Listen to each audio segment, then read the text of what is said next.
Welcome back to Market Day Report. I'm Scott Schulte, otherwise known as the Cow Guy. Yep, the black and white jacket usually gives that away. It's one of those days, right? A lot of red on the screen. Why don't we jump right in and get this over with? It's kind of a bumpy one today. Well, let's take a look at corn. Corn's down 8 cents in that May contract. 7.46 is last. That's about 5.5 cents off the lows and about 4 cents off the highs. So not a huge range. But look at Dees, the new crop, 7.5 cents lower to 6.61 and a half. So it's also in the middle of the day's range there too. So not a ton going on. Just opened up lower and stayed there. How's that sound? How about soybeans? What do we have happening with that? Soybeans in Chicago. Okay, May's off 37.5 cents to 16.72 3/4. We've got July off 35.25 cents at 16.53 1/4. But look at Nove, 26 lower, 14.70 3/4. And that's about 3 cents off the lows there. We'll keep an eye on that for you. Here we go. Chicago wheat. Turn your heads. This is where it hurts. Adding on to the losses we just had, May's off 49 cents, 10.53 1/4, 6 cents off the lows. Let's go out to say Dees, 37.5 cents lower at 10.06 1/4. How about spring wheat? Hard red wheat in Kansas City, 47.5 cents lower there. May's off to 10.63 1/4. Dees is off 37 3/4 cents at 10.47 1/4. Spring wheat, how about that? In Minneapolis, still ugly. 34 1/4 cents lower in May to 10.70, 5 cents off the lows. Dees, 28.5 cents lower to 10.53 3/4. Let's see what's happening with cotton. How's that look right now? Cotton's a little higher here. That's been trading. We have huge range in cotton, by the way, almost 8 cents. 59 points higher to 136.49 in that May. Let's bring in Todd Horwitz from Bubba Trading. Todd, good morning. Thanks for joining the show. A lot of red on the screen there. What do you think? Well, Scott, listen, I think it's okay. I think we look great. You know, when you look at the bigger picture and you look at the actual trading action, we're really in corn and in beans, we're range bound, and we're at the bottom end of the range. So, you know, wheat's going to be extremely wild. As long as Russia and Ukraine are at war, wheat is going to be unbelievably volatile and flying all over the place. When you look at the grain, the corn and soybeans, I think they're fine. I would be, to me, this is just another buying opportunity for when they're going to push higher, because I see no reason that we're not going to go higher. In fact, I do, again, believe we're going significantly higher from here. And so you're just going to blame the down swoop on just the tensions, geopolitical. There's nothing in there that's fundamental or technical that makes you get a little nervous about some of those prices we see in the wheat? Not at all.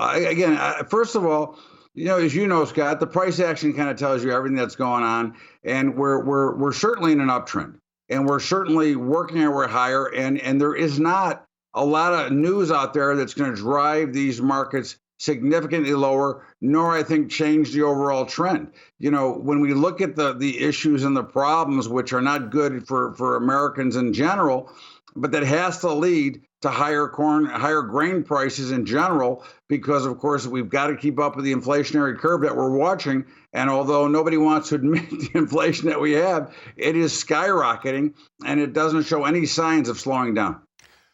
No, we're talking about that today too. I mean, we've got a food issue and a fuel issue. Fuel's gotten a lot of the headlines as of late because you have to go, to the pump once or twice a week. But we all eat every day, and we're not getting the headlines that we do normally see there. And it's now starting to come to fruition. But I think that the food issue and that inflation that we're seeing with food is going to be a much bigger deal in the end. What do you think? I think there's going to be a shortage in food, Scott. I think look, nobody talks about it, but I believe we have some major issues. You know, when we've already got some weather issues here. Okay. And when you take out 1/3 of the wheat crop and you take out some of the key components for fertilizer, you add in the high cost of fuel, and that's not going to be good for food because we're not going to be able to produce as much.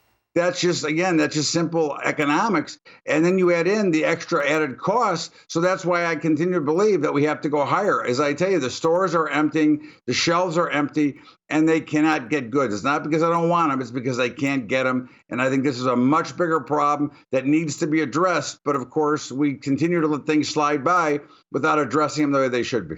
All right. Well, stay right there. Don't go away. We're going to go pay some bills, come back and talk more livestock with Todd Horwitz and Bubba Trading after this. All right, welcome back to Market Day Report. I'm Scott Schulte, otherwise known as the Cow Guy. Thank you very much for joining us. If you're just doing that, you've been with us all day, that's my job, is to keep you with us. We've got loads to talk about. Let's see what's happening in the livestock. Let's move right into the live cattle market here. Well, it's easier, like everything else is today. April's off 45 cents to 140.02. And we've got, let's see, go out to say October's off 52 cents to 143.82. But as you go out the curve, or the deferreds, or whatever you want to call them, those losses get a little bit less. So, I don't know, I guess that's some solace we should take from this. How about feeders today? We have a lower corn board, but they're not really giving us any love. March, let's see, April's off 45 cents to 161.12. We do see a higher board in May, but I think that's not a lot of volume there. It's 165.45 up 12 cents. Let's say September's off a dime, 181.02. I would have expected a little bit better than that with the corn board the way it is. How about lean hogs? Lean hogs had a great day, or a couple of great days last week, but here we go. May is up $2.10 to 120 even. That's a new high, folks, right? We're up 70 cents in April, which is the front, 108.17.5, and that is not too bad there either. All right, let's bring in Todd Horowitz again from Bubba Trading. He's coming to us from Chicago. All right, Todd, what do you think about what's going on in the livestock? What might be happening with the economy in livestock too? Well, I think we've got bigger problems there, and I'll ask you a quick question, Scott. You would think that feeders would be significantly higher today with the corn as it is, and with the overall conditions. But why is it not higher? And that would be something that I would ask you, because you've been in the business for a long time. I mean, it's a problem. What do you think of that? I would say I don't like the way that we see the Far East trying to keep shutting down their economy because of the COVID issues with China. And I think that the market's taking that, combined with the fact that we've seen crude oil get slammed, that we might see a slowdown in economic activity. So I think this is more of an economic activity issue here with the lean or with feeder cattle than anything else, because it just feels like parts of the financial world we talk about every day want to slow down a little bit. And I agree. And I think this ties back to what we've talked about with the inflation. Again, nobody talks about it, but, the shutdowns that we had, a year ago and a year and a half ago are wreaking havoc in inflation and production as we move forward. You've got these issues across the globe. And as we said all along, hogs would act much better if the inflation continued. And what are we seeing? We're seeing hogs at new highs. So these are the issues that we continue to watch, and it's going to be that way as long as we continue to basically hide our head in the sand and not really address the issues at hand. All right. Well, thank you for addressing them. That was really good. Todd Horowitz from Bubba Trading, coming to us from Chicago. We'll bring it back here to Nashville so I can throw it over to Janet.